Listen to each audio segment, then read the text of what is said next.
Before we begin, let us know where you're listening from. After the story, rate it from 1 to 10. Now let's start.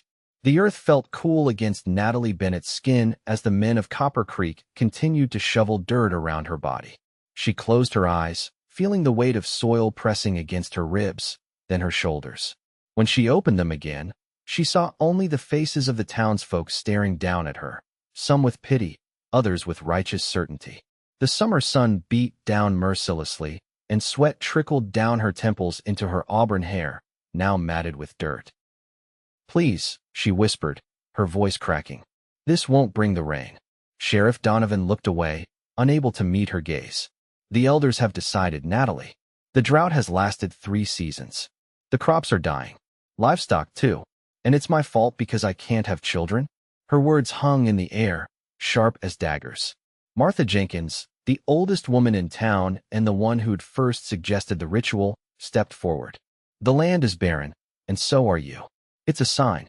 The old ways say the earth must reclaim what refuses to bear fruit." Natalie had heard the whispers for years. After 7 years of marriage to Thomas, with no child to show for it, people had started to talk. When Thomas died of fever last winter and the rain stopped coming, those whispers grew louder. Now, buried up to her neck in the cracked earth at the edge of town, she realized how quickly superstition could turn a community against one of its own. They would leave her here overnight, to commune with the earth's spirits, they said. If it rained by morning, they would dig her out, and the curse would be lifted. If not, well, no one had spoken aloud what would happen then.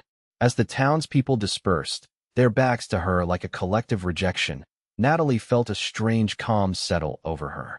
She had already lost everything that mattered. Her husband, her standing in the community, her future. What was left to fear? The sun began its slow descent, painting the western sky in brilliant oranges and reds. Natalie watched it, memorizing its beauty, wondering if it would be the last sunset she'd ever see. That's when she noticed the dust cloud in the distance. A rider, moving fast across the plain.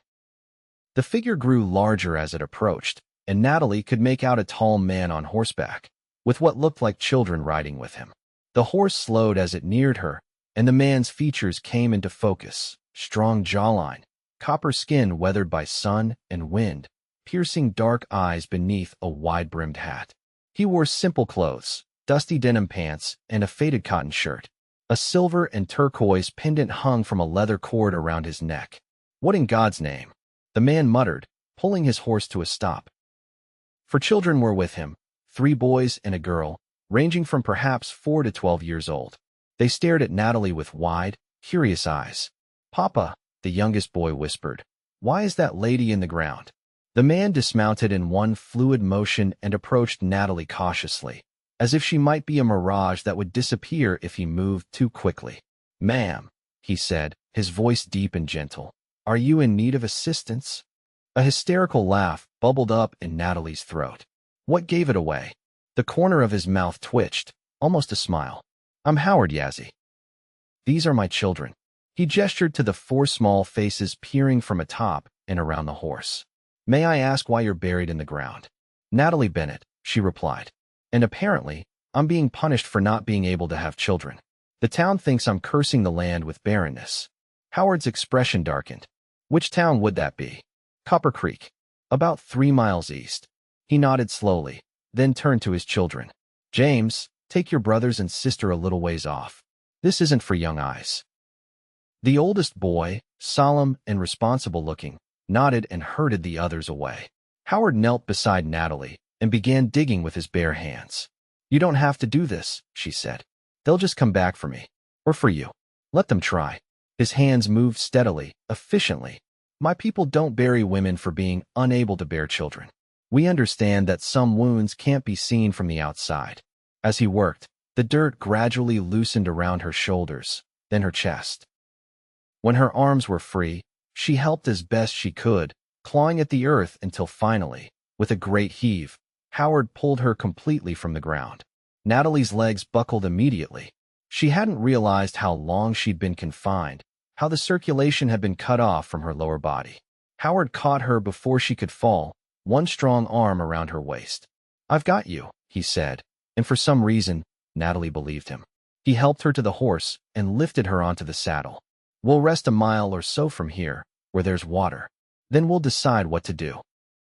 The children returned, looking at Natalie with a mixture of curiosity and concern. Howard introduced them properly. James, the 12-year-old, twins Michael and Matthew, who were 8, and Sarah, just 4. They were polite, if reserved, each nodding or offering a small hello when their father spoke their names. They traveled in silence until they reached a small creek, one of the few that hadn't dried up completely in the drought. Howard helped Natalie down and sat her in the shade of a cottonwood tree while the children watered the horse. "They'll come looking for me," Natalie said, watching the town's direction anxiously. Howard nodded. "Probably, but not until morning, I'd guess. By then, we'll be far from here. Unless you have somewhere else to go." She didn't. Her parents were long dead, and she had no siblings. Thomas had been her whole world, and after his death, she'd been surviving on the goodwill of neighbors, goodwill that had clearly run out. "Why would you help me? You don't know me." Howard sat beside her, keeping a respectful distance. "My wife, Eleanor, died giving birth to Sarah. For 2 years after, the women in my tribe brought food to my door, helped with the children, made sure we survived our grief. They never once suggested that Eleanor's death was anything but a tragedy. Never treated her memory with anything but respect." He paused. "What your town did to you was wrong. I won't leave you to that fate." "I'm sorry about your wife," Natalie said softly. Howard's eyes took on a faraway look. "For years now. The pain changes, but it doesn't leave." He glanced at his children, who were now splashing in the shallow parts of the creek. "They keep me going. They are her legacy." Natalie felt tears prick her eyes. "Thomas and I tried for 7 years. The doctors in the city said something was wrong with me, that I couldn't, that I would never." She swallowed hard. "When he died, it was like losing my future twice. The children we'd never have, and the man I loved." Howard didn't offer empty platitudes or religious comfort. He simply nodded, acknowledging her pain as real and valid. It was the most genuine response she'd received since Thomas's death. "Rest now," he said, standing. "We'll leave at nightfall." True to his word, they set out when the stars appeared. Natalie rode with little Sarah sleeping against her chest, while Howard led the horse on foot. The older boys walked alongside, occasionally chatting quietly among themselves or asking their father questions about the journey ahead. "Where are we going?" Natalie finally asked. "My home is near Cedar Mountain, about 3 days' ride from here. It's not much, a ranch house, some livestock, good water. The children's grandmother lives nearby, and my sister's family. And your people? They won't mind you bringing a stranger?" "A white woman." Howard glanced back at her. "My father was Apache. My mother was Irish. Eleanor was Mexican and Navajo. My children are a map of this continent's history." He smiled slightly. "No, they won't mind. Besides, we're a few miles from the reservation. Most of my neighbors are as mixed as my family." They traveled through the night and rested during the hottest part of the day. By the third evening, Natalie could see the silhouette of Cedar Mountain against the darkening sky. Howard pointed to a cluster of lights nestled in a valley. "That's home," he said. The ranch was modest but well kept. A main house built of stone and timber, a barn, corrals for horses and cattle, and a small orchard of apple and peach trees. As they approached, a woman emerged from the house, her silver hair glinting in the porch light. "Grandmother!" the children cried, running ahead once the house came into view. The woman embraced each child, then looked up as Howard approached with Natalie. Her eyes were sharp and assessing, but not unkind. "This is Natalie Bennett," Howard said in simple introduction. "She needs shelter for a while." The woman, who introduced herself as Maggie Yazzie, Howard's mother, nodded once and gestured for Natalie to come inside. "You look half-starved and wholly exhausted. Come eat, then sleep. Questions can wait until morning." That night, Natalie slept in a small bedroom off the main hallway. The sheets smelled of lavender and sunshine, and despite the strangeness of her surroundings, she fell into the deepest sleep she'd had since Thomas died. She woke to the sound of children's laughter and the smell of coffee. For a moment, disoriented, she thought she was back in her own home, before the drought, before Thomas's fever, before everything fell apart. Then reality reasserted itself, and with it came an unexpected feeling, not despair, but possibility. In the kitchen, Maggie was teaching Sarah how to pat tortilla dough between her small hands. The boys were setting the table, and Howard stood at the stove, turning bacon in a cast-iron skillet. It was such a domestic scene, so normal, and yet so foreign to Natalie's recent experience, that she hesitated in the doorway, suddenly feeling like an intruder. Howard noticed her first. "Good morning," he said, his voice warm. "Coffee."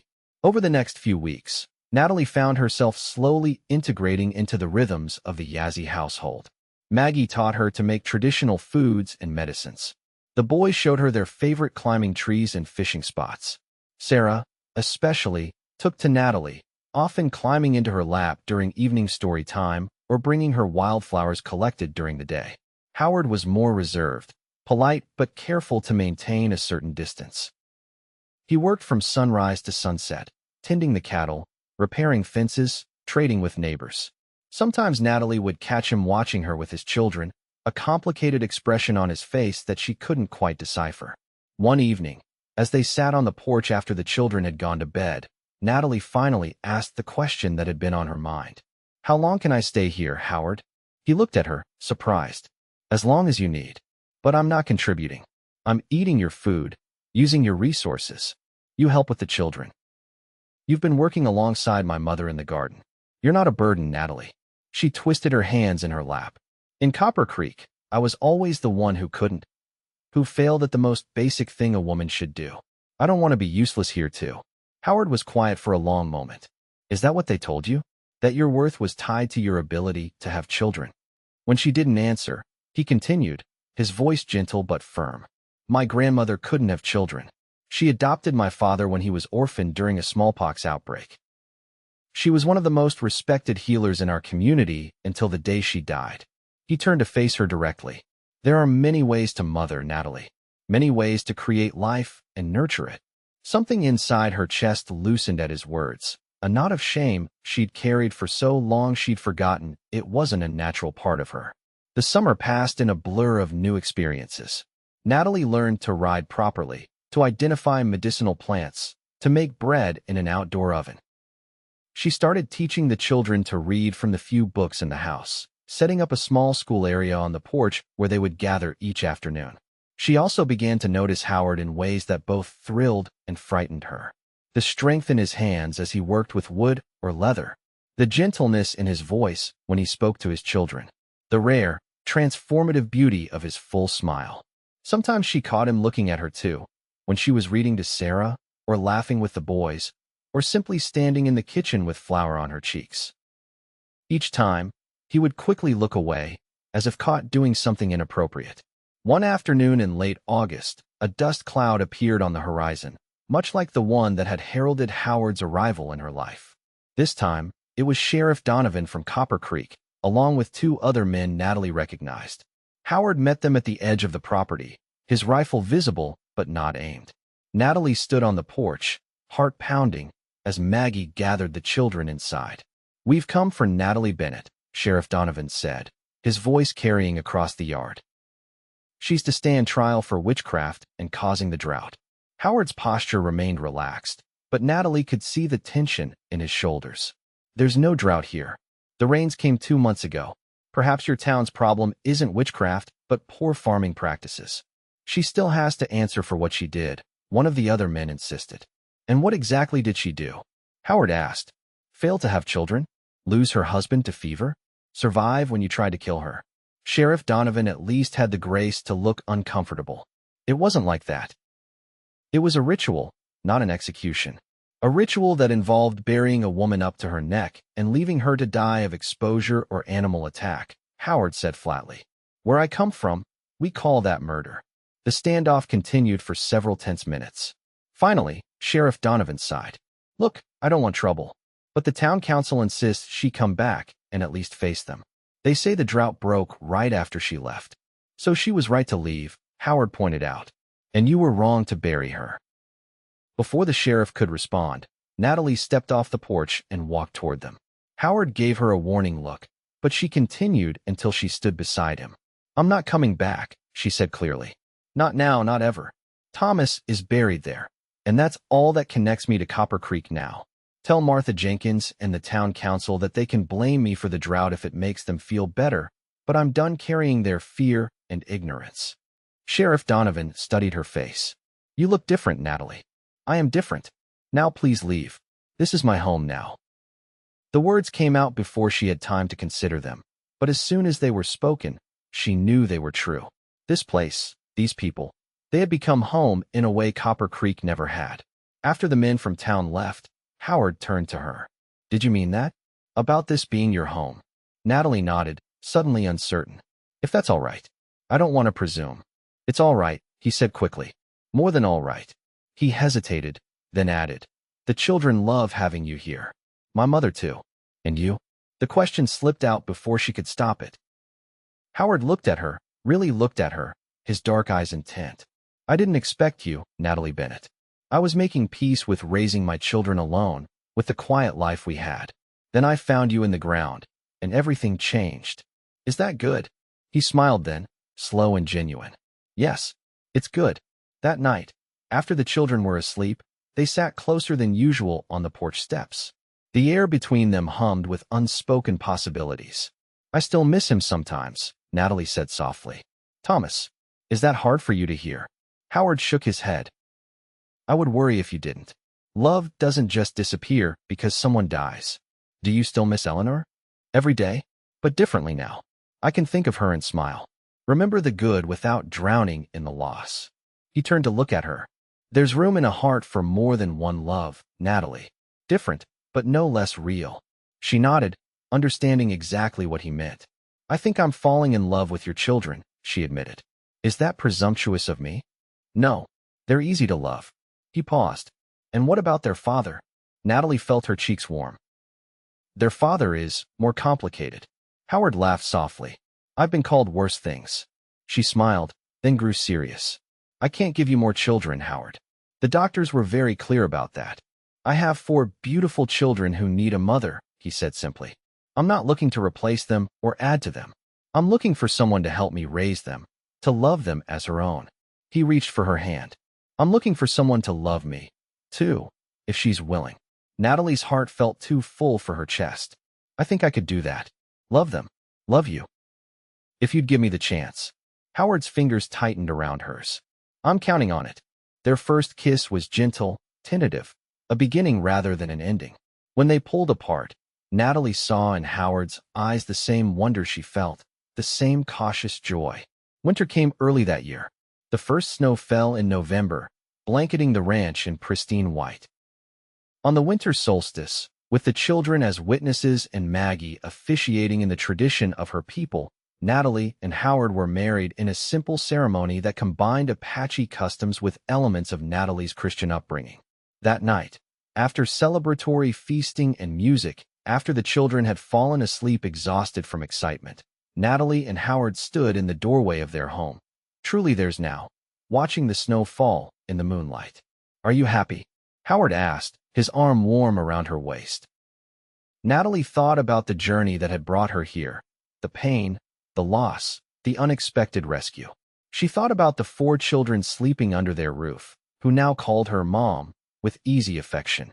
She thought about Howard, whose quiet strength and boundless kindness had healed parts of her she thought would always remain broken.